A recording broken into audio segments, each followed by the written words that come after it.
What's going on, y'all? So listen. What's going on, everybody? So we are here for a whole new series of the franchise Black Ink Crew. This part is Compton. Okay, this is season 1, episode 1. The marathon begins. Um, Nothing much to it. I think, so far so good. I was on the fence about this, trying to see how they're gonna set it up. But like I said, this is the beginning of a whole new city and a whole new part in the franchise of Black Ink Crew.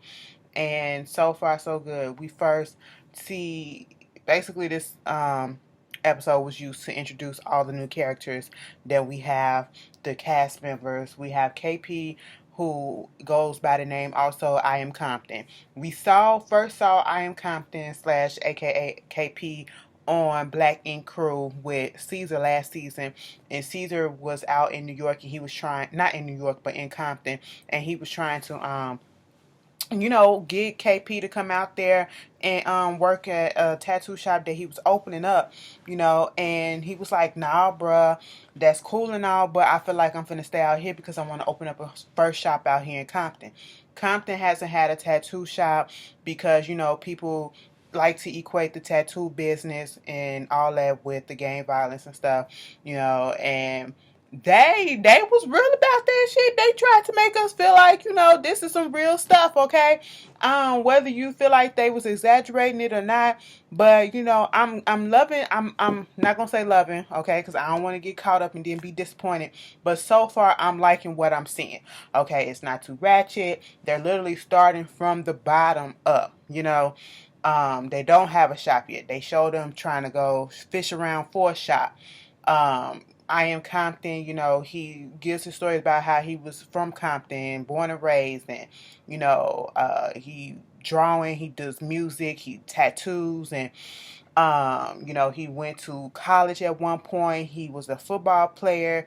He got kicked off the team or whatever because he got caught with too much drugs, and he messed himself up. So now he's making a comeback. He also has 11-year relationship with Kyla Pratt, the actress. We all know little Kyla, okay, and her beautiful daughters. I did not know that he was the baby daddy, but he the baby daddy. So they got a beautiful little family, and her daughters are her twins. Okay, I will say that.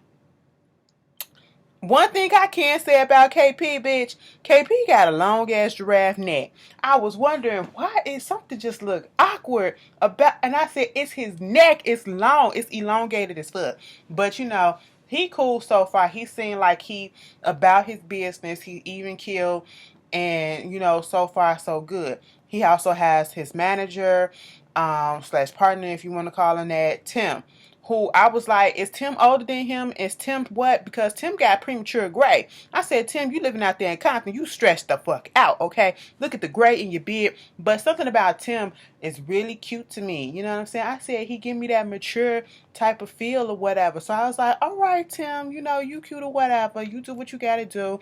And they was having this little, party, like, get together, cookout, trying to introduce the shop, the fact that they're going to bring the shop to Compton or whatever, and they bringing everybody together. Tim was there, and that little speech that he gave to KP about looking up to him like a big brother, and glad to see that he's working on his dream, and without you would be no me. And I love seeing our black men, because we don't see too much of that in TV or movies or whatever. We don't see too much of that in the world being shown, of our black men showing affection and showing love to each other, and letting it just be that affection and love and all positivity. When he started crying, talking about it, girl, I'm over here like, Ashley, don't.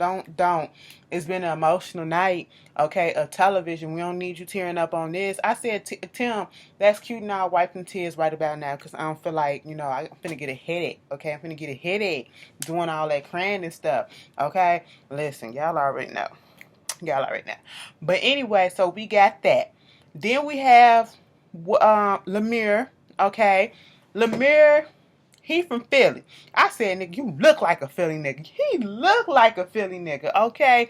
He from Philly. He got a girlfriend named Danielle who was hitting him up and all that stuff. They got a little ice cream truck business, but it's like Philly water ice or whatever.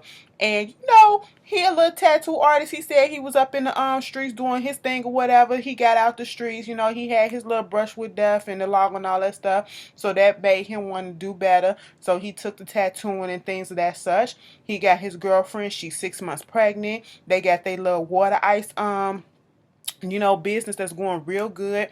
You know, he's celebrities. Oh, he done gave some water ice to my Caucasian baby mama. That's my Caucasian baby. I don't care what nobody say. She may still people husbands or whatever, but you know, she's alright in my book. I can put her past that. You know, I can look past that. Angelina Jolie, fuck what you gotta say. Somebody gonna be hating. Oh, you like her, Teen Gender? Fuck that, okay? Fuck all of that. I said what I said. Heidi Klum and all them, okay? You know they was on here, and I said this is what the introductory episode is for. Talk yo shit. Put your resume, run it down. Okay, people's like, I tattooed for Diddy. I did Kelly Rowland. I did so and so and so. I did this person. I did that person. I did that person. Lemire was like, bitch, I did this. I did that. I did that. And I sold water ice to this person, that person. I said, oh, you got the white folks up in there.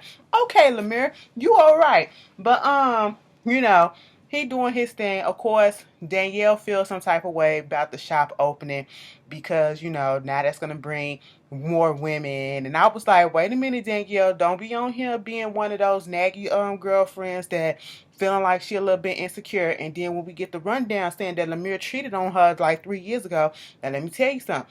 Obviously, you forgave, but you sure no didn't forget, okay? And you probably didn't really truly forget because you still harping on this stuff, all right? Now, you forgave the man. Y'all back together. Let it go, okay? You know, y'all probably still in the process of building up trust, okay? It's been 3 years, and if you can't let that shit go, you going to have to go. But now you got the child, okay? We ain't finna do that, popping up and all this stuff. Don't put your baby in danger. Don't act a fool. Don't be like everybody else on TV, okay? Be level-headed, show a different side. That's what I want to see. So far, so good with that. We got Voodoo Doll. You know, she specializes in erotica, tattoos, arts, and stuff like that, nudity and stuff like, you know, just showing her titties and all that stuff. So she's into that. She said she used to be in a cult. Well, her stepfather used to be the head of a cult. You know, once she got out of that, you know, she just broke free. She sees nothing wrong with nudity and stuff like that. You know, she's very sexually fluid. So I'm like, okay, cool. I might like her. She looked like she probably give me a headache later on, but so far I'm okay with her. You know, she looked like a ton of fun. She looked like she's very easygoing. The one that probably gonna give me a time, I already can kind of see it, Barbie. Okay, because Barbie, like, she a no-nonsense type of bitch, you know what I'm saying? She works with, she knew KP for a minute. They went to school together. She was a cheerleader. He was, you know, on the football team. She's supposed to be the receptionist, okay? She kind of, to me, if y'all watch Rocks, okay, Forest Rocks, she looks sort of like Forest Rocks, and she giving me Forest Rocks and Maya the Singer's tease. That's what she giving me in the face, and I'm like, damn. And then you know Rocks from LA too. Rocks from Cali, okay? You know, West Coast up in this bitch, you know what I'm saying? We finna go hop in the car right quick, you know what I'm saying? What's good? You know what I'm saying? That's how they is, you know. So yeah, she look like she gonna give me a time, okay? But I'm flow with it. I'm like, girl, don't. You probably gonna be keeping these niggas in line, but she look like she probably gonna give me a little headache. She do. Okay, but you know, looks can be deceiving. Who else we got? We got CT, aka Ink Dripping. You know, he a ladies' man, and you know he grew up. He's a Compton native as well. He's been cool with CP for a minute as well, so you know that's why he's in the mix. Who else? Lemire brings in his new homegirl, Nessie. She's an artist. She's also from Philly, but he grew up basically in the hood. She grew up in the suburbs, and she went to private school, all that. She's biracial. And, you know, he brought her on to be an artist, didn't tell nobody. You know, they wanted to test her by seeing what she can tattoo right there on the spot. Tattoo his brother's name on him. You know, he wanted to give him his flowers while he was here because one of his brothers has already passed away. And he was like, we get these tattoos in remembrance of people. You know, let's do it and honor them since they're here so they can appreciate it and all that. So I understood that, but I felt what KP was coming from, like, girl, okay, you did 4 elementary letters.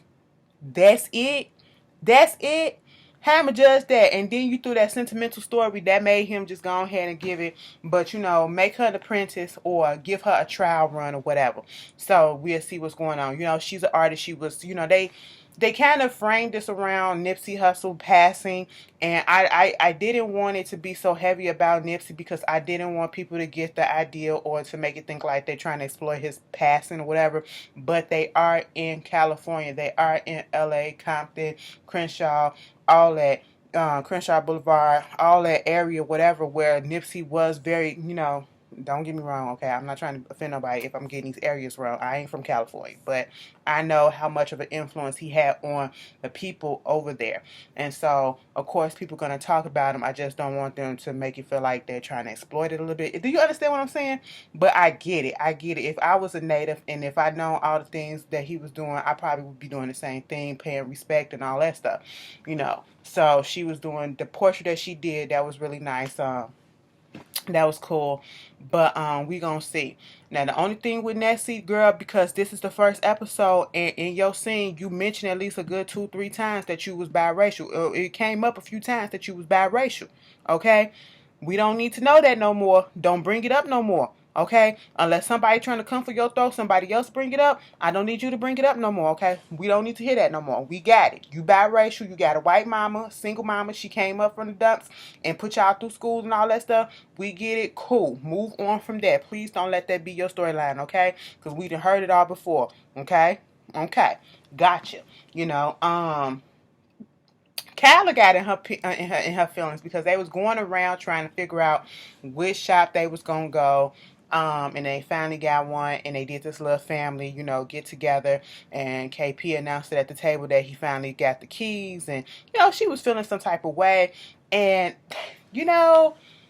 they just made it seem as if, and I'm pretty sure this is true, because we all heard stories. I'm pretty sure you have about the gang infestation of LA, of Compton and Inglewood and all these other, cities in California. Yeah, Los Angeles and stuff like that, that have gangs and and so many gangs outside of the typical Bloods and Crips that we know, and everyone's just concerned. Everyone's concerned about having a tattoo shop in this area where it's so gang infested. And so their main thing, and I can appreciate this, going and talking to the elders and the OGs in the neighborhood so that nothing can happen. They had to go through this process, and I'm glad that they put that out there. Or we just couldn't go, get a building and everything good. We had to go to the council. We had to go through this to make sure that they know that this is not a gang hangout place. This is not nothing negative. This is a positive, neutral zone that's going to happen. Everybody can come here and, do your music, get your tattoos, do your art, or whatever you need to do. Make it like a little social hub. That's what it feels like. And, they have to get the approval for the OGs, let them know what's going on, and try to get them so that they can, that gang shit ain't finna be happening over here, okay? So you keep your people over here. We all to the good. That ain't what we on. We on some positivity type of stuff, okay? We on some uplifting stuff, all right? And so when they was about to get ready to do that, baby, that meetup at the end, I said, is this for real? Is this for real? Y'all know when your mama used to lick it and then get the stuff off? Girl, I feel so ghetto doing this. It's bothering me. I gotta go do something with it. I don't want to get my eyebrows trimmed up because these my staple. Like, people like, y'all be drawing y'all shits on and trying to get it looking like mine or whatever. And I just had this feel like if I go get my get it waxed or whatever, or get it trimmed or threaded or whatever, they might, mess them up. And I don't want my, what I'm known for to get messed up. I'm known for this and these. You know what I'm saying? These and these. You know what I'm saying? See how I just got off topic? I'm sorry. But anyway, that was the end of the episode. That little meet up at the end, I was like, is this really, is this fake? Because the cameras was in here, but they blurred them faces out. When they patted down KP, baby. He was like, hold up, homie. I said, listen, as soon as I seen all them niggas there and that one chick, Ashley would have turned right back around. I don't know what this is. I thought it was just gonna be a couple of people. It's just me. I ain't got nothing on me. We ain't finna do this. Okay, don't psych us out and try to make it seem like Compton is this really, really extremely scary place or whatever. But I feel like they gonna show us the positive sides of it. So so far so good. I'm feeling it for the most part. I'll be tuned in. You know, you guys tell me how you felt about it if you watched it. I would suggest you give the first episode a chance and then, see what it is. But, so far so good. Hopefully this will be, a good, more positive. They gonna be fighting. We can't put that escape. We can't escape that. They gonna be fighting. 9 out of 10, we all gonna be here for the fighting. But, we just don't want it. I like stuff when it's in its infancy. That's when it's more real. Hopefully this can be that one that break the curse where it be real through and through. Okay? But we will see. You guys tell me how you feel, and I'll see y'all later. Peace.